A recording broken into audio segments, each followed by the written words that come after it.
शिवसेना आमदार अपात्रता प्रकरणात सुप्रीम कोर्टामध्ये 1 मार्चला सुनावणी होणार आहे। विधानसभा अध्यक्ष राहुल नार्वेकर यांनी दिलेल्या निकालाविरोधात ठाकरे गटाचे आमदार आणि प्रतोद सुनील प्रभू यांनी सुप्रीम कोर्टामध्ये याचिका दाखल केली आणि त्यावर आता 1 मार्चला सुनावणी होणार आहे। यामध्ये या याचिकेचं भवितव्य ठरेल। केंद्रीय गृहमंत्री अमित शहा यांचा 15 फेब्रुवारीचा महाराष्ट्राचा दौरा रद्द झालाय। ते अकोला, जळगाव आणि छत्रपती संभाजीनगरचा दौरा करणार होते। या दौऱ्यामध्ये अशोक चव्हाणांचा भाजप प्रवेश होईल असं बोललं जात होतं, मात्र अशोक चव्हाण भाजपमय आता झालेले आहेत, त्यामुळे अमित शहांचा हा दौरा रद्द झाल्याची माहिती समोर येते। शिवाजी पार्कवर सभा घेणारे आता रस्त्यावर, चावडीवर सभा घेत आहेत अशा शब्दांमध्ये शिंदे गटाचे मंत्री उदय सामंत यांनी पुन्हा एकदा उद्धव ठाकरेंना डिवचलं। ही आपल्या पक्षाची प्रगती आहे की अधोगती हे उद्धव ठाकरे यांनी तपासावं असा खोचक सल्ला त्यांनी दिला। ते लातूरमध्ये बोलत होते।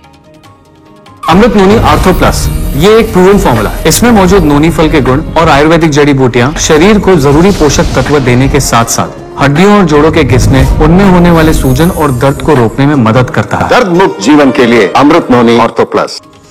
नागपूर जिल्हा परिषद अध्यक्ष तसंच पदाधिकाऱ्यांच्या दालनातील काँग्रेस नेते सुनील केदार यांचे फोटो हटवायचे आदेश देण्यात आलेत। जिल्हा परिषदेच्या मुख्य कार्यकारी अधिकाऱ्यांनी हे आदेश दिलेत। सरकारनं नमूद केलेल्या 24 फोटोंव्यतिरिक्त इतर फोटो काढण्याचे लेखी आदेश त्यांनी दिलेत। केदार यांना न्यायालयानं एका खटल्यामध्ये दोषी ठरवलंय। धुळे जिल्ह्यामध्ये भाजपनं लोकसभा निवडणूक प्रचाराची सुरुवात केली आहे। शिंदखेडा तालुक्यामध्ये आमदार जयकुमार रावल यांनी गाव चलो अभियानाची सुरुवात केली आणि याअंतर्गत स्थानिकांच्या भेटीगाठी घेत सरकारनं केलेल्या विकास कामांबाबत माहिती देण्याचं काम सुरू आहे। अखेर अशोक चव्हाणांनी मुंबई भाजप प्रदेश कार्यालयामध्ये भाजपत प्रवेश केलाय।